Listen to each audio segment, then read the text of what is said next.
Welcome on in. This is the RotoWire Fantasy Football Podcast. Today we are getting into some ADP risers and fallers now that we have some actionable stuff going on in training camps across the league. We're starting to see some legitimate movement in the draft market, so we're going to break that all down. Some guys that are rising up the board, some guys that are slipping a little bit in light of the start of preseason or training camp. Let's get the ball rolling.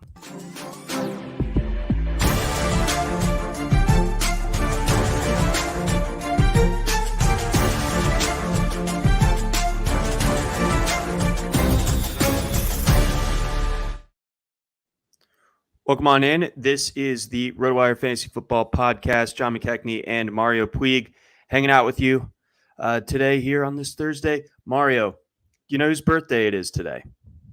Is it yours? It's Todd Gurley's birthday. Oh, Todd Gurley's. Okay. It is also Tom Brady's birthday. So that's suspicious, don't you think? I agree. And then it is also my birthday, I guess, now that you mention it. So that's kind of neat. Oh, happy birthday, Sean. Those other guys? Mostly to Todd, less so to Tom. But yes, it is Leo season and so on, so forth.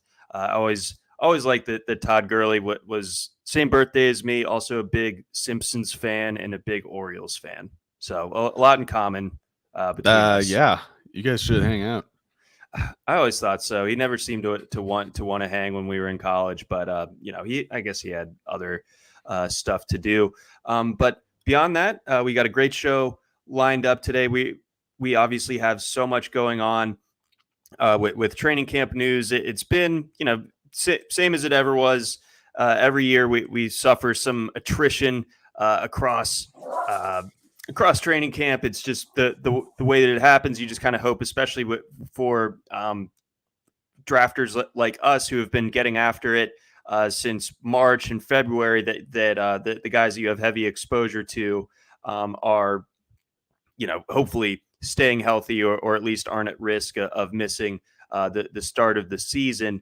But today we're going to get into some guys that are rising up that we've noticed in recent days, and some guys that are slipping a little bit. So I wanted to start with one riser that it comes through pretty unfortunate circumstances, and it kind of cleared two hurdles out of his path. But I wanted to discuss Marvin Mims with you as someone who now I'm starting to see goes in the 13th round or so, whereas it was a decent bit later than that. And with understandable rationale, if healthy, Tim Patrick and KJ Hamler probably would have been an issue for Mims seeing the field at least early on. But now, obviously, with Tim Patrick suffering his injury and KJ Hamler dealing with what he's dealing with, all of a sudden there is noticeably some more intrigue when it comes to the rookie out of Oklahoma. Yeah, it was always looking like he'd be a guy tough to leave off the field, but now we're more so seeing, like, rather than on a narrow potential path, it's almost looking like they'll have to use him right away, which changes everything. It makes sense that his price is rising, and I personally am high on him. I think he's up for it. Of course, he's not going to challenge Sutton, or especially not Judy, for target rate, but there could be a decent amount to go round. And even relative to Judy, Mims stands out as kind of like the best deep ball threat on the team. So he's the guy who, if they want to get that Russell Wilson moon ball going, it's not going to be Dulcich, it's not going to be Sutton, it's not going to be Judy. It's only Mims who can do that. So Sean Payton might just have an entirely different design in mind for Russell Wilson than kind of like that Seattle deep ball look. But I think it would be hard to go without it entirely, even if so. And Mims is just the only guy who can give that play to them. No, absolutely. So, I mean, he went in the 15th in a draft that I was in like last week. And yes, like I said, he's rising up a bit since then. So I guess the key landing question when it comes to Mims being on the rise is where is your like new cutoff for him? I think guys like KJ Osborne and Jonathan Mingo, like you take them over either of those guys anyway, but you weren't really posed with that question previously because you could just simply wait and get Mims a couple rounds later and target someone like a Sam Laporta or Van Jefferson type of guys in that 13th round range. But now that he's in that mix, where do you kind of see that cutoff? Is it Rondale Moore, Alec Pierce, Rashee Rice? Any of those kind of stand out as where you're drawing the line with Mims? Sorry, dog's going a little crazy. That is okay. We're a couple of hosts that have a couple of dogs. Sorry, I think the way of the world. She's listening now. Anyway, I think it is looking like the 12th round is where Mims is going to settle in. I'm saying that based on Underdog's ADP listing Mingo, Thielen, Osborne as 145, 147 or so between the three. And to me, I'd much rather have Mims. I don't have any interest at all in Mingo. Maybe Thielen in PPR. I should. On Underdog, I don't. Maybe in PPR, I could imagine Thielen catching like 75 passes for 741 yards this year. So that's something in PPR. Osborne, I don't think has anything. Mingo, he's like I think he'll be one of those guys who's more useful in real life than in fantasy. First of all, and I don't think he's even a top 3 receiver on that team. So his ADP continues to puzzle me. However, it's that Michael Gallup, like you said, Rondale Moore.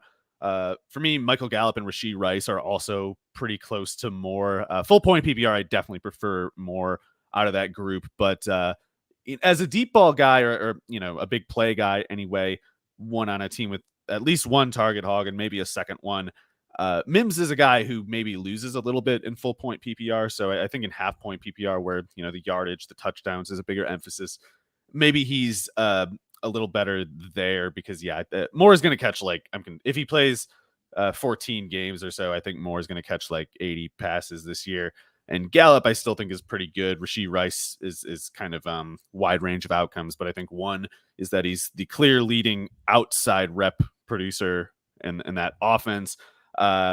Whereas, Mims doesn't have, I guess, short of injury to Judy or Sutton, it's hard to see Mims with like a true upside scenario. And even then, it's like even if he's getting like 900 snaps this year, it's hard to see him drawing the target rate similar to the first two. Like he's got to get.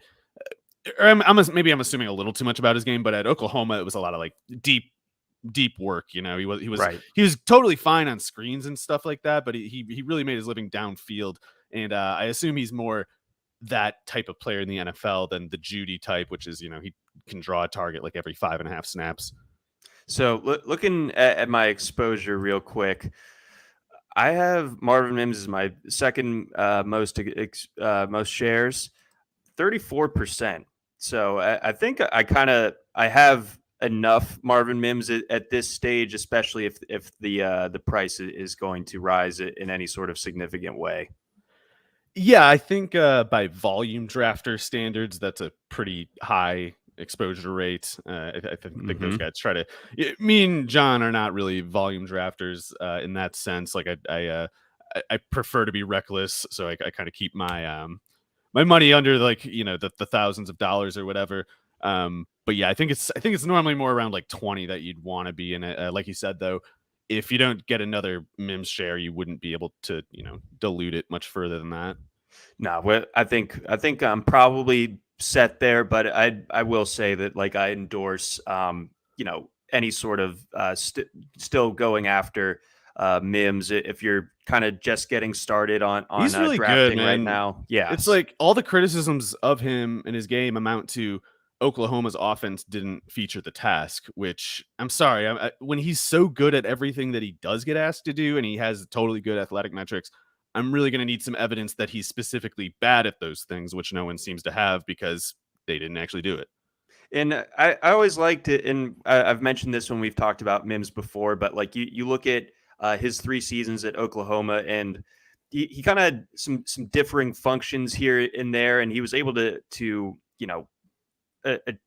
work well in each of those assignments that he had. So more volume a little bit later on in his career, more of a deep shot specialist as a true freshman. But no matter what he was asked to do, he was able to pull it off. And I think he has the requisite athleticism to have that type of production translate over to the next level. So I'm definitely very firmly on him as a value where he's going, and I think you draw it up correctly where Judy and Sutton aren't going anywhere. The tight ends are going to be involved, so we're not talking about an extremely high volume here. But again, I think that there could be some weeks where he ends up in your starting lineup, and you're feeling pretty good about it from there. Before we get on to our next riser, we've got a message from our friends over at Circa. Get ready for more millions guaranteed. The biggest pro football contests in Vegas are back and bigger than ever with 14 million in guaranteed prizes only at Circa Sports. Enter in Nevada, play from anywhere. 2 ways to win and no rake. Play Circa Million, make 5 picks against the spread each week with 100% payback to players. Grand finale winner takes home $1 million. Last place takes home a $100,000 booby prize. With quarterly and full season payouts, $6 million is guaranteed.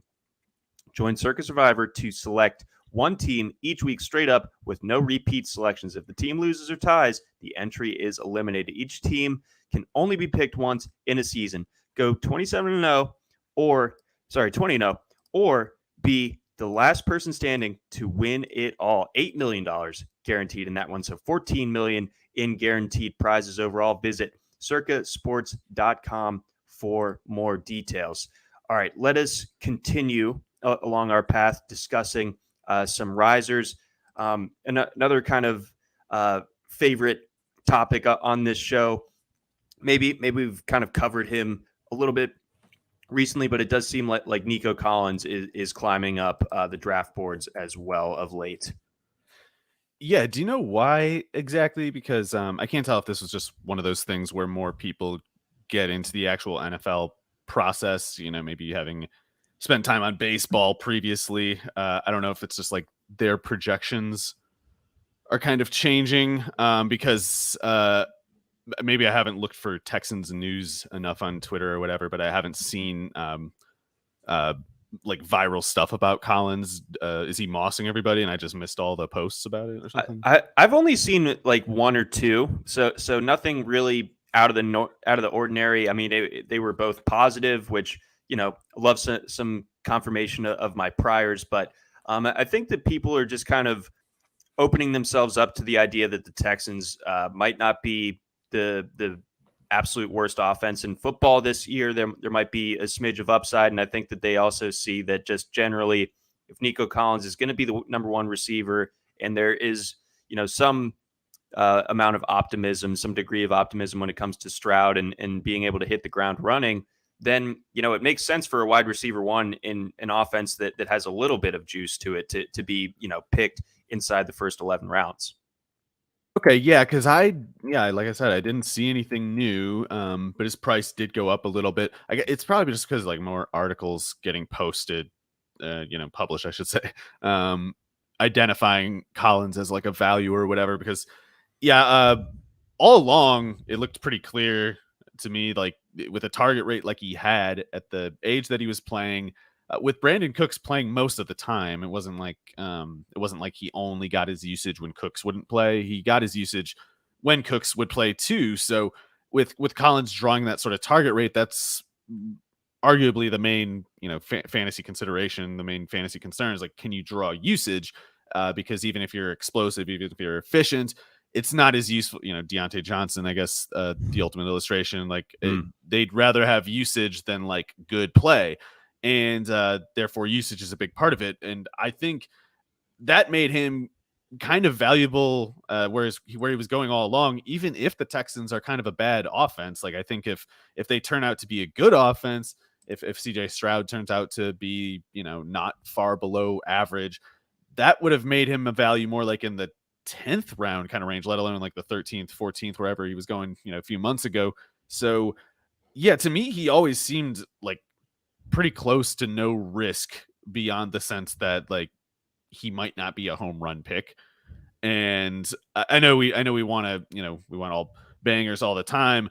But I think he can be a good wide receiver, like 4 or something on a team this year, on a fantasy team this year, even if Stroud only averages like, if Stroud completes only 60% of his passes at 6.8 yards per attempt, I think Collins could still be like a wide receiver 4 kind of thing. And if Stroud's better than that, I think there's room. I guess maybe some pertinent background information is I'm pretty low on Dalton Schultz. I'm not convinced he plays that much this year. I think he's basically not good for an offense.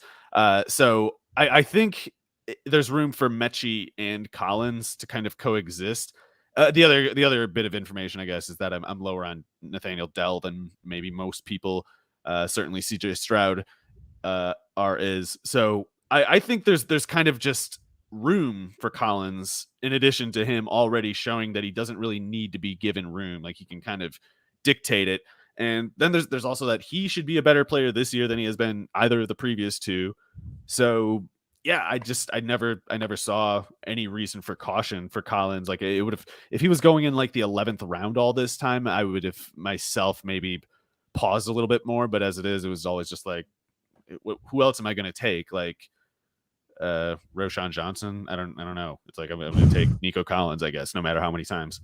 Yeah, exactly. I'm not taking like Romeo Dubs over. Yeah, him. no, don't do that. I love Dobbs, but like, don't take him. No, over Collins anyway. Collins is set up, I think, much better for this season. So I think I will be in on the new price. I won't be as aggressive as I was when he was going in the 13th, 14th round. But even still, I really think that this is he's a guy that I'm circling as one of those breakout guys, and it's heartening. But a little bit adds to the pressure of this take now that the ADP is on the rise. Yeah, I guess I'd have to look at the. Let me see. If we're calling the 120 range, is that what we're thinking? Like a 10th round for Collins? Is that where he's headed? Oh yeah, he's there. He's already up at 115. So it's actually a question now where he's going, and I'm not going to say I'm off, but I would still prefer him. I think I would prefer him over Tyler Boyd. That might be chasing upside a little bit. Maybe Boyd has a higher floor. I don't know. I probably prefer Odell Beckham for the most part, and it's a little bit of a toss-up for me, even between Collins and Alan Lazard, just because I think Lazard could be he could just be a guy that catches 8 touchdowns every year that he's in an Aaron Rodgers offense, even if he's not, catching 80 passes. So there's something to be said for that, especially on underdog. But yeah, it's pretty much Beckham is where I guess like 110, I guess we're looking at is where I'm maybe putting a little bit of a slowdown on the Collins consideration. Okay. It has been encouraging to see Beckham out there catching passes and we can't quite say looking like his old self, but he's out there. That's certainly he looked good with the Rams too. I mean, it's like he can be less than the very best receiver in the league and still be pretty sick in that offense. Facts. We have speaking of the Rams, we do have a question from our guy, Famous Jay.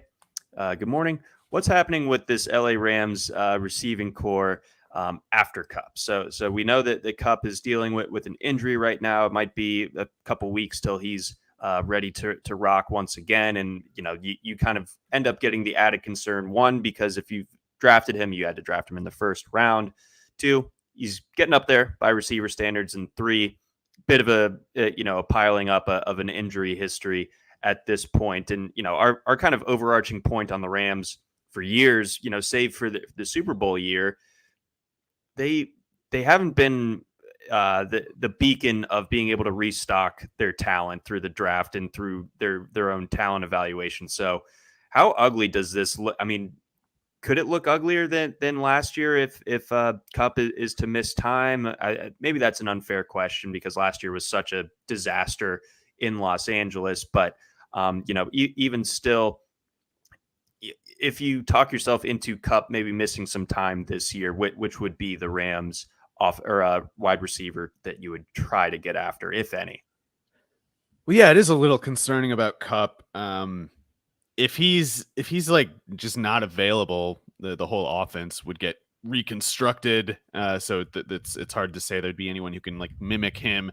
But I think there's a handful of guys who are clearly involved, but they have pretty obvious limitations. Like Van Jefferson, he seems to be. I guess he did have one couple good games as I don't know if that was his rookie year. There was one game or two where Kupp missed time and Jefferson kind of replaced him in the slot and did okay. But outside of that very short stretch, Jefferson's been this guy who kind of does a lot more clearing routes, and he was efficient that 1 year with Stafford, but his catch rate was pretty shaky. He couldn't draw targets with any volume. So I think he's kind of like a perimeter setting receiver, like a finesse one too. He's just he is kind of exactly what he looks like and nothing more. And he becomes okay in fantasy at a certain price point. I don't know. I guess it's kind of not that far from Nico Collins and all that. But yeah, just unlike some other guys in that range, I don't see any upside scenario for Jefferson. So he's at most just kind of like a depth padding kind of player. So there's still a big void left after him. Ben Skowronek can't do anything. Demarcus Robinson can't do anything. Puka Nacua and Tutu Atwell are the only two that I'd be looking at after Jefferson. And they're kind of, in a way, more interesting than Jefferson because they both have more upside, I think. Atwell, I guess it's hard to say in each case how they would actually get a huge play count because Atwell, he's so situationally specific. It's hard to see how he gets to like 700 snaps, even if he is really good on those 700 snaps. And then Nacua, meanwhile, he has the frame and everything to play 3 downs, but he just always got hurt all the time in college, Right. I guess, except for last year, maybe. So Nacua is the one who could like have the most scalable ability. Atwell's the one who I think has the most like efficiency and explosiveness to offer, but he might not be able to play in like two wide sets. So it would be hard. They'd have to run trips and 3 wide like all the time for Atwell to get to 800 snaps. And, we're talking about trips without Kupp of 3, just not particularly good wide receivers. So, I mean, it's ugly. Snead and McVay are not getting much better at this finding good players thing. Although Nacua, I guess, is their best work in a while. It's just we're comparing that to Skowronek. And signing Robinson shows that you haven't learned anything. I once agree with your sentiment on Demarcus Robinson while also thinking he was the best of a bad bunch in Baltimore last year. The best. He was useful. He's the best receiver. Out of that group, if your quarterback can't throw 8 yards, like if it's John Wolford, maybe Demarcus Robinson is the perfect pairing for him. But, they've moved on to Brett Rippon. I think. I don't know. That's still about as bad. Stetson Bennett. Stetson Bennett's way too good for Demarcus Robinson. That's true. He'd max Demarcus Robinson would be useless with Stetson, an artist like Stetson Bennett. Correct. I mean, the discourse on Stetson Bennett, we don't need to add anymore. That guy's going to be future Hall of Famer, of course. But beyond that, let's see here. We do have some scuttlebutt here in the chat. Uncle Ted chirping a good bit here. Wants us to talk about Kendre Miller and DeWayne McBride. So I think McBride makes sense in the riser type of frame because obviously Alexander Mattison was a little bit dinged up earlier this week, and it seemed like the fantasy world did kind of fixate on Ty Chandler, and it seemed like he was, again, it's a training camp practice, but it seemed like he was not making the most of the opportunity of running with the ones consistently. Is this a spot where McBride is going to start to mix in with those guys and start to be able to flash, or do we still think that he might be a little bit away from quite rising to that level inside that Vikings building? It'll be interesting to see if the Vikings start looking at veteran running backs because I think if they sign someone, it would have to be, I don't know, like Ezekiel Elliott or something like that, which to me would actually be pretty concerning for Alexander. I'm a pretty, I guess, solid Alexander Mattison investor at this point. So someone like Ezekiel Elliott would concern me. I don't know if Fournette would. Fournette's such a goof. I don't think he'd really, especially with O'Connell seemingly being kind of stingy about like his requirements within the system, saying something like it's going to be hard for McBride to get up to speed in a year or one training camp. It's like, dude, you got to get your show together in one training camp. I'm sorry. Like you don't get 3 years to teach a running back how to play. Okay. If you have some sort of requirement that makes it impossible to get McBride on the field, you're just neurotic at the very least. So anyway, that neurosis could lead them to get a veteran back. And so I hope Zeke signs with the Patriots soon so I can not worry so much about that. In any case, I do think McBride is pretty clearly going to be one of these guys who coaches will, not give him playing time so willingly, and they'll sort of try to justify that by saying, well, he needs to show more in practice. He has to do this and that in practice. And I think there is a line of some sort where it's like a player needs to show more in practice or they really will be so bad they like get into a game and just like shut everything down. They're so bad at it. But I think much more often you see that level of poor play from players who just don't have the talent to justify their playing time in the first place. And I think basically guys like McBride, much like, a much more severe illustration, a more personal, I guess, illustration of how this can work is McVay last year with Akers. McVay chose to absolutely kill his own team by trotting out everybody but his best player for some reason. And, coaches will do that sometimes. And the only way they'll ever get over it and they won't so much learn a lesson as feel pressured into giving up their stupid grievance is if that player that they're holding back has to play for some reason. And when you have to play DeWayne McBride and you have to give him the football, guess what? He's going to take that ball and run further than the last guy. So that's what McBride needs. He needs to actually get that shot. And if O'Connell puts him on the field, gives him carries, they're going to say, wow, that was cool. We can just give this guy the ball and he'll get 10 yards. Like he'll get 10 and sometimes more than that. And we don't have to do anything but give him the ball. That's pretty cool. And O'Connell might be like, but he doesn't set with his shoulder between the right pad of the edge rusher or whatever. It's like, yeah, well, we like getting 10 yards for free. So he's playing from now on. Like, that's the way it has to work. It was like that with DeMarco Murray behind Felix Jones. There's tons of cases like this. But if Madison doesn't leave the field, be it for injury or getting a breather, and if McBride isn't the next guy up, he won't get that shot by design. It's going to take more injuries yet. So I think it's pretty clear if McBride gets the ball, he's taking it. Not from Madison on passing downs, but he would be the next back up for sure. But I think they might sign someone, so we'll see. Kendre Miller, I think he's clearly better than Jamal Williams, but I don't know what's a fair expectation with the meniscus and all that. Yeah, I really haven't gone much after Kendre Miller in drafts this year, at least for best ball. I just think it's a really muddled backfield. We still don't know what's going on with Kamara's situation. So Jamal Williams, I think, yeah, he's probably not as good as Kendre Miller, but at the same time, I would imagine that Jamal Williams just his mascot factor has been sabotaged by his comments about crepes of the New Orleans area. He called it like little funnel cakes or something, and they were like, "This guy sucks." And so, like, the whole appeal of Jamal Williams in the first place is that he's like a really try hard anime character who gets everybody like psyched, like a mascot. And yeah, once that utility fades, that'll open up maybe a lane for Miller. Boy, yeah, that was an unforced error on his part. New Orleans, in my mind, it's either the best or top 3 food city in the country. You can't be going after beignets like that. Oh, beignets. Sorry. Whoops. He compared it to a crepe. My bad.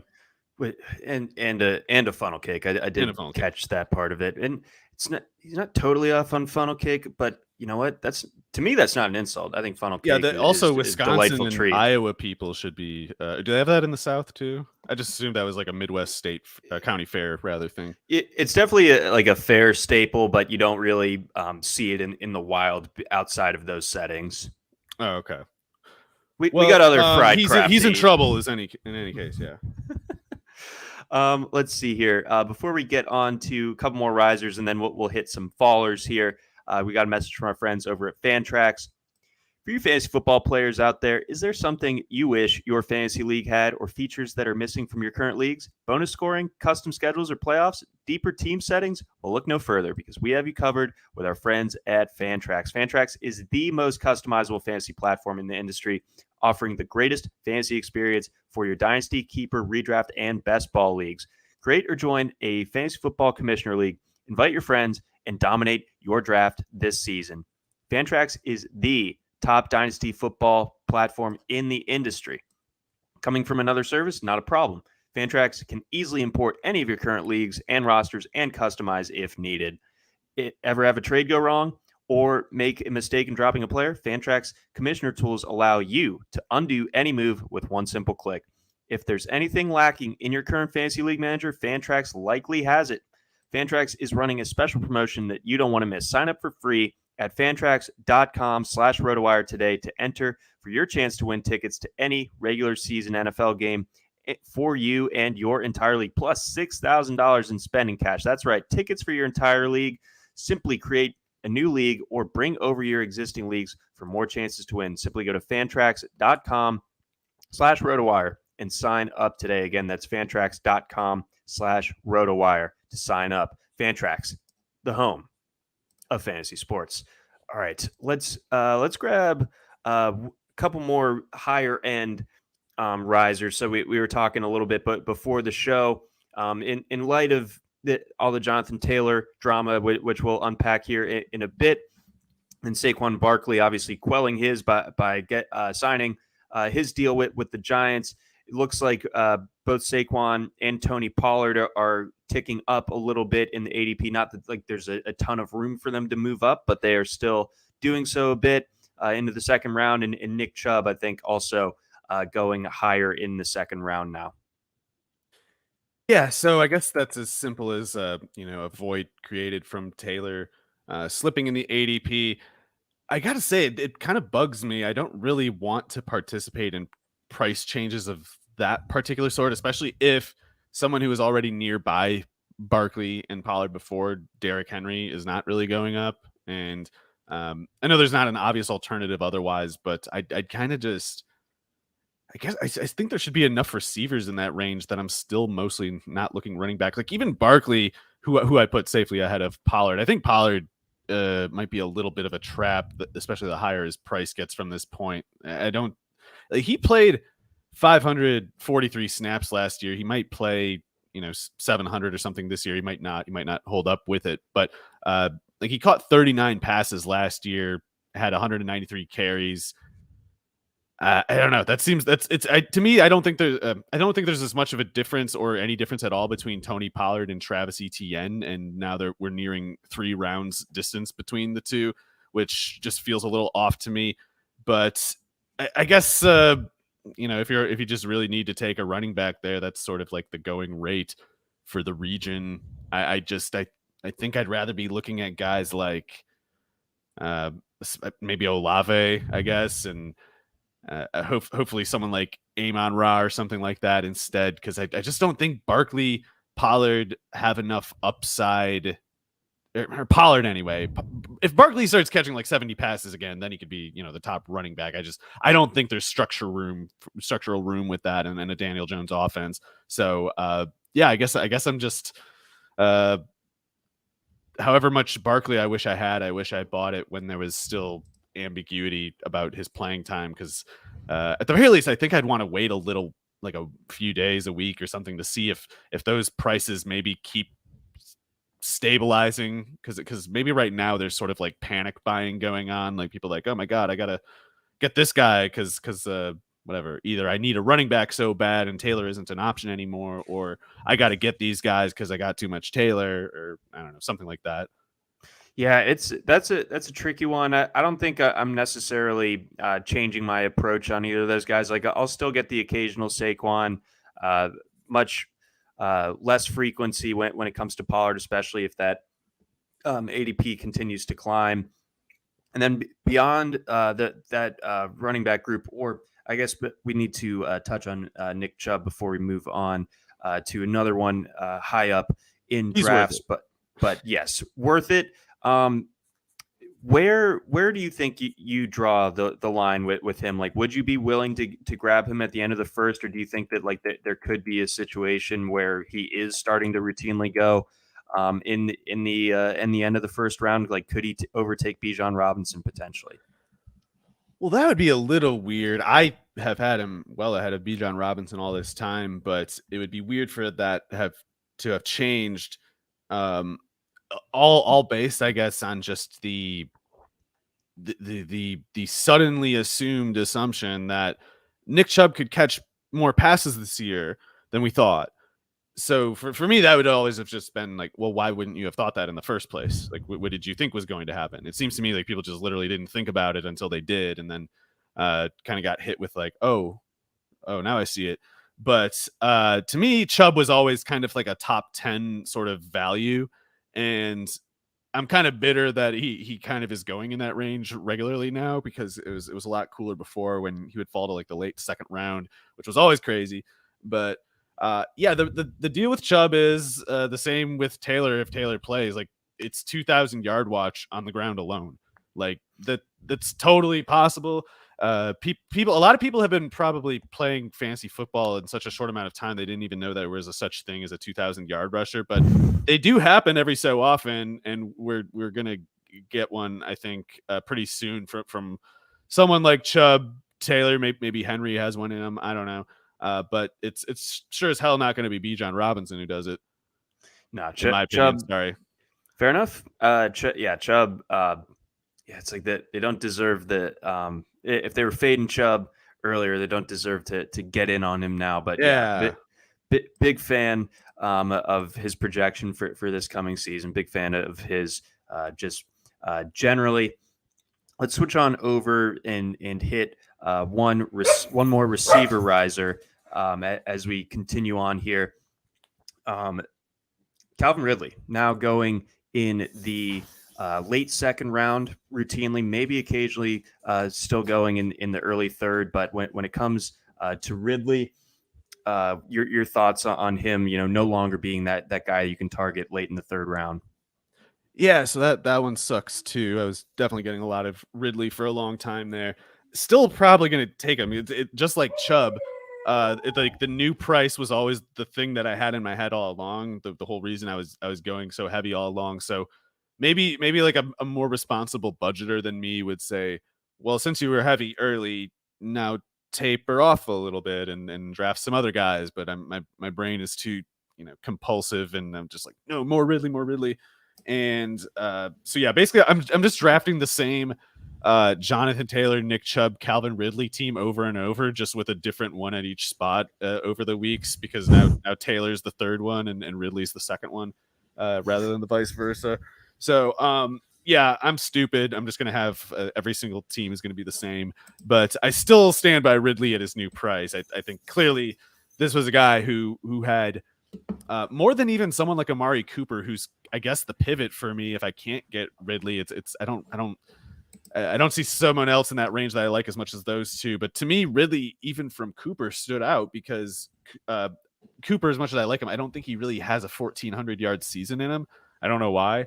I think he's more like a 1,300, 12 touchdown kind of guy at best. Ridley, I think, can give you 1,400, 1,500 yards, 10, 12, 13, 14 touchdowns, something like that. I think Ridley is a totally viable candidate to finish as like a top 5 receiver. I do too. I've drafted him with that in mind. I think I'm at like 31% on Calvin Ridley for this upcoming season. So Amari Cooper is that pivot, but I've only ended up with like 11% Amari Cooper. So as much as I like Amari Cooper, I find that the upside when it comes to Ridley to be so much more significant. Yeah, and I agree. Cooper's issue is upside, but he's got a really good floor. Oh my god, I just pulled up one of my exposure rates for the. I guess I'm way heavier on basically every player that I've ever talked about than I realized. I have Ridley on like 59% of my team. So let's go. That's too much. Don't do that at all. Don't do it. Do as I say, not as I do. Like I do. It's not a good idea. Your thoughts on Deebo among this trio that we're talking about between Deebo, Ridley, and Amari Cooper? I'm kind of off Deebo in that range. I just don't trust the 49ers quarterbacks, including Purdy. I don't think Purdy's any good, and I think that elbow could be more of a problem than people want to consider possible. Deebo's awesome, but I just, between his durability issues and I don't trust the 49ers quarterbacks. To me, Deebo's basically like around maybe too expensive. And I say that even though I love the player, I just I'd much rather have both Chargers receivers. I'd much rather have Jerry Jeudy. Once we're talking Drake London, Terry McLaurin, DeAndre Hopkins, that's more where I start to look at Deebo Samuel again, but he never falls anywhere near that far. No, exactly. So it ends up being like an invalid question essentially because you're just simply not going to see Deebo fall into that following cluster that you alluded to. Speaking of players who might be sliding a little bit, let's open things up when it comes to Jameson Williams. So he has been going. Let's see here. Sorry, should have my production quality today not great. Again, forgive me. It's my birthday. He's at ADP 101 right now, which I think is maybe a tick down, but I think that more than anything, again, camp news, camp quotes, camp takes should all be taken with a grain of salt. But it from the sounds of it and from kind of this quote from Dan Campbell, I'll see if I can grab that for you here in a second. But it feels like that Jameson Williams, people are starting to get a little bit concerned. Well, I guess I have trouble reading into this one because I don't know what everyone is looking at themselves when they say the particular things that they do. And for instance, I know like Chauncey Gardner-Johnson was saying, I don't know, I guess it might have already been a couple of weeks. He's saying like, oh, Jameson Williams looks awesome, et cetera, et cetera. And I don't like you do a Google search for him, and one of the first results is a 50-yard touchdown bomb he's catching yesterday. That was so. I don't know how to take that Dan Campbell quote in the full context, especially I'm also including Jameson Williams's prospect background.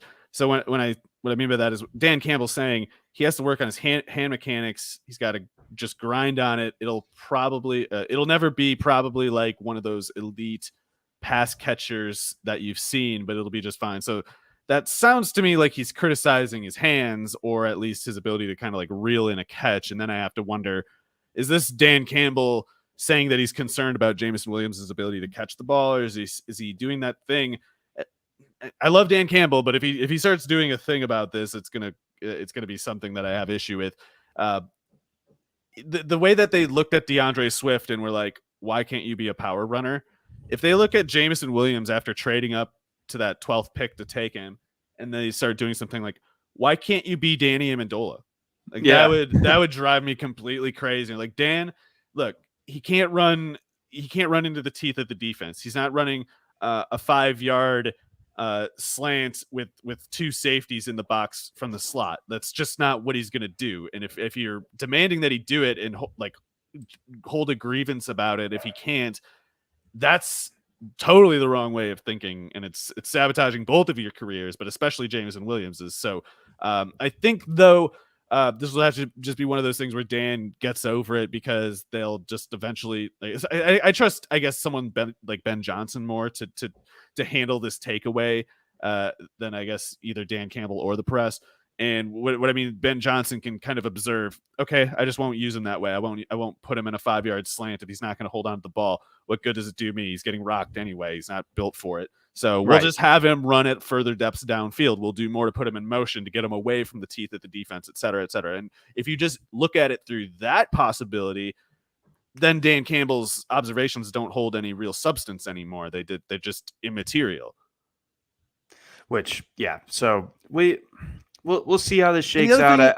It's one thing to take playing time away from DeAndre Swift when you have like an awesome offensive line and you can put anybody at running back and get like some amount of result. If you want to swap out Jameson Williams for Marvin Jones, have fun watching Jared Goff completely fall apart. Yeah, completely. Like I still believe that Jameson Williams, like, he adds such an important element to that offense. I think that he makes the defense play on their heels a good bit more. That speed variable that he possesses is rare. It's uncommon. We saw it all the time at Alabama when he broke out there. It stinks that we're going to be without him for the first 6 weeks of the season. Plus, they got the bye.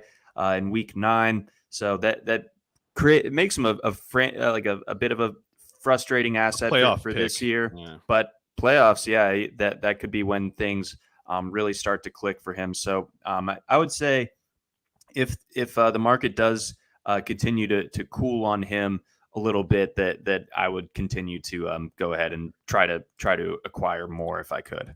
Would you take him over Collins? Oh my gosh, I actually might take Nico Collins over him. It's I think it's definitely a fair either way thing, and yeah, it's especially since you can make the Williams selection specifically for the playoffs in mind, whereas with Collins you might be like, I need to scrape something together a little bit before then or whatever. Yeah, I mean, when I pictured Nico Collins, he's not scoring an 80-yard touchdown the way like my mental image of Jameson Williams goes. But again, you are kind of sacrificing a decent bit on the front end, and really the pressure would be on for him to really crush the late in this season once he's ready to roll when it comes to Jameson Williams. So yeah, that was an interesting toss up there, and especially in light of Collins rising up. Let's get over to a couple of running backs here. Now going in the 3rd round, talking about Jonathan Taylor and Rhamondre Stevenson. When it comes to Taylor, I guess I haven't gotten to fully discuss with you the drama that unfolded last weekend and is continuing into this week. So what have you noticed when it comes to the market on Taylor and your thoughts on how you're going to approach it now? Well, I guess there's some concern that some have about like how he's coming back from injury. I can't tell if people believe the back thing, but it's obviously Jim Irsay just doing libel, and it's like Jonathan Taylor has no reason to lie about that. Like if he's lying about it now, it would come up again later. And I mean, Jonathan Taylor is not a moron. So Jim Irsay, however, is a moron, and he is making this like an unemployable head coaching and GM job every time he opens his mouth, which is why they've tried to get him back to talking about, they're trying to put in the internet more articles about how, did you know how he's paying $20 million to carry an orca across the country? He's doing the Walesiak thing. Yeah, he's paying $20 million to carry an orca from Florida to Washington State. Isn't that nice? Do you still think he I shouldn't say more. Jim Irsay, cool history. Check it out. Anyway, Jonathan Taylor doesn't seem to me like someone who's actually trying to sit out. He's just trying to raise hell, which he should. And Jim Irsay is bluffing with this NFI list thing. If he does that, if they actually try to like keep Taylor out over this fabricated libelous back injury thing, and it is actual libel because there is actual correspondence somewhere that shows Irsay knows that it's not true. There's a record somewhere that this has been made in bad faith. That team would not play. I'll call that right now. If they try to pull that on Taylor, that team is not going to bat for anybody. Steichen might have an issue with it. Steichen sure as hell wishes he didn't take this job already. I can tell you that.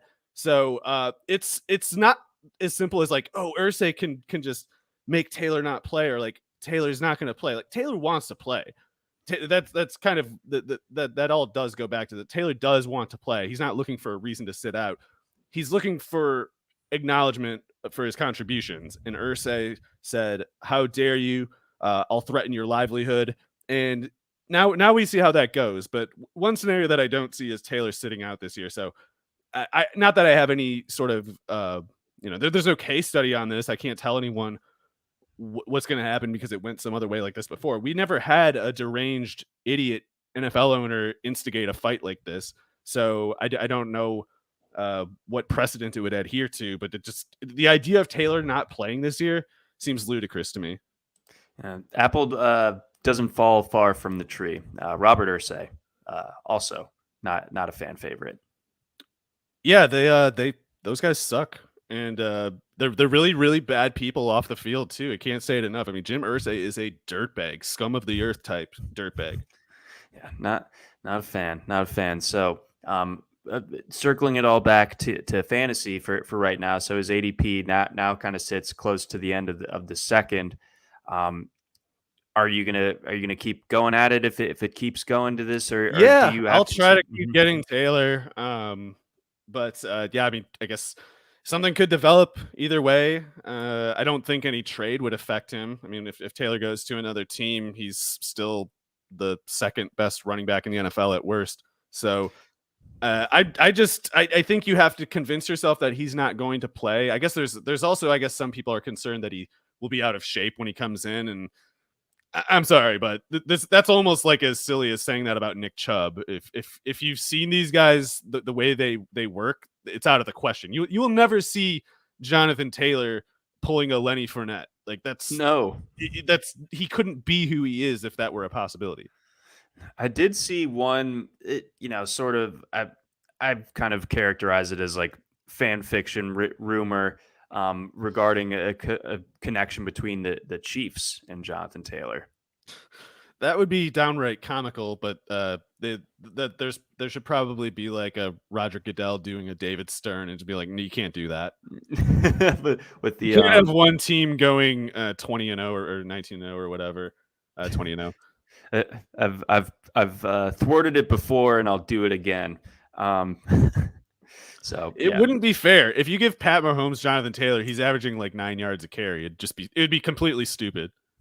It's interesting how they could have had that set up. It's interesting. It's interesting that some people would have told them to do that very specifically, and they picked the right position. Just whiffed a little bit on who it was. Rhamondre Stevenson. So we have seen over the course of, I guess, the last few weeks specifically, that New England is obviously trying to bolster its backfield with a veteran in all likelihood. We're seeing with injuries elsewhere in the NFL that some guys are going to start to get signed, and the Patriots aren't like the only team in looking for the services of another running back. So with that all in mind, do we think that Rhamondre Stevenson is kind of at risk here of having some unwelcome competition that ends up hindering his ability to return value in the third? I don't think in the third, and part of why I've found Rhamondre like a pretty safe pick and still do. Although I think I'm going to try to wait a little bit to see if his price maybe drops, either because of Ezekiel Elliott signing soon or just whatever more market development. Some article getting people off of him more. To me, Stevenson was always a safe pick in that range because you could suppose that he was already splitting some of the work and still pay off in that range. If you had actually projected Rhamondre Stevenson to get the exact same usage that he got when like Damian Harris was inactive last year, over 17 games, he'd be worth a top 5 pick. So if people are going like, oh man, Stevenson, it'd be one thing to say like, oh, Stevenson's not going to get 350 carries and 70 catches now. Fair enough. I agree. I wish he could, but luckily in the third round, he doesn't need to do quite that. If there are other people who are saying, well, no, this indicates that he could straight up get benched, that's ridiculous. I mean, he could get benched for his fumbling, but that's just as easily the case with Kevin Harris as it is Ezekiel Elliott or especially Leonard Fournette. So I think Stevenson needs to stop the fumbling. It was a problem at Oklahoma. It's been a little bit of a problem in the NFL. He needs to stop doing that because if he keeps doing it, then Belichick would bench him for John Kuhn. It wouldn't matter who was there. So it doesn't matter relative to these free agent talks that's the case. It's like it doesn't matter either way. If it was Dalvin Cook, maybe that'd be a little different. But the other, I just don't believe so because, or at least it would become less the case the more the year went along because Stevenson is just better. Like his one drawback is the fumbling. He's great at everything else. That includes volume and explosiveness both. So it's just not often that you can find a player who is as good on passing down as Stevenson, who has the frame to take on the volume that he can, and is also as nimble as a runner as he is. That's not something that you just rotate out of the lineup because you have some other name that you've heard of at running back on the bench and just want to get them on the field too for some reason. Like Stevenson gets results. If someone can give him better results, then it's because it's a player other than Dalvin Cook, Ezekiel Elliott, or Leonard Fournette. So they'd have to trade for someone to be similarly competent as Stevenson. They're not going to sign someone to be more than an improved backup than what they already have. Yeah, I don't think that they'd be in the market to like trade for for Yeah, I someone doubt when that. you already have Rhamondre Stevenson. So Even I James think that Robinson was dirt cheap. Like they weren't paying him hardly anything. So I don't doubt that they want a veteran runner, but if they're not willing to pay them more than like $1.5 million for one, what does that really amount to? no, exactly. So I think that you made a really good point there when it comes to, that like where Stevenson is being drafted versus the expectations, and if you were to apply those usage rates and everything from last year, looks totally different. But in the third round, we don't need that quite as much. I guess I will throw you a toss up when it comes to Stevenson. So him or Josh Jacobs?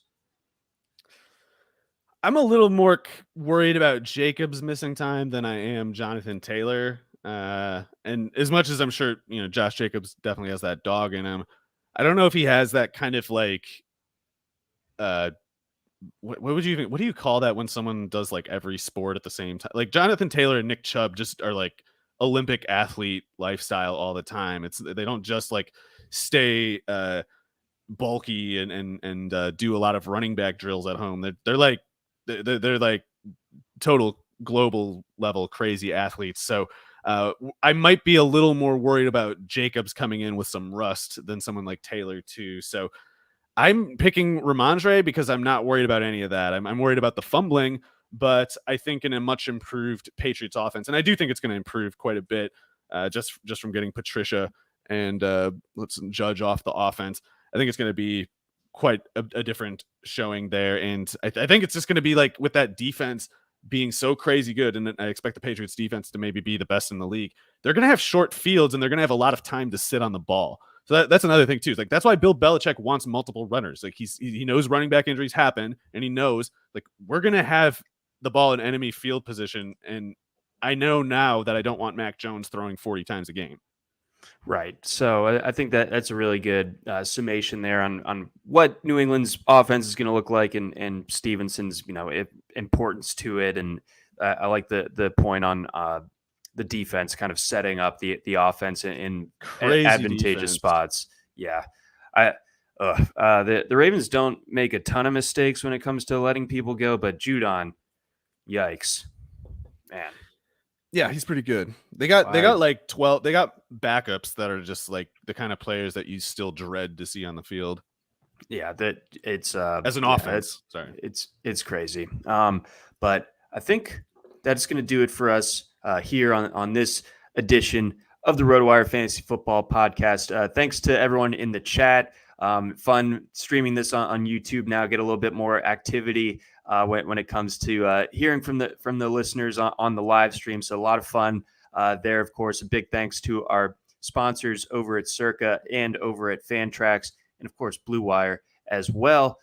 For Mario Puig, I'm John McKechnie. Thanks for listening. Try RotoWire today, free for 10 days. Get our premium tools, rankings, analysis, and breaking news alerts. No credit card required. Go to rotowire.com/try.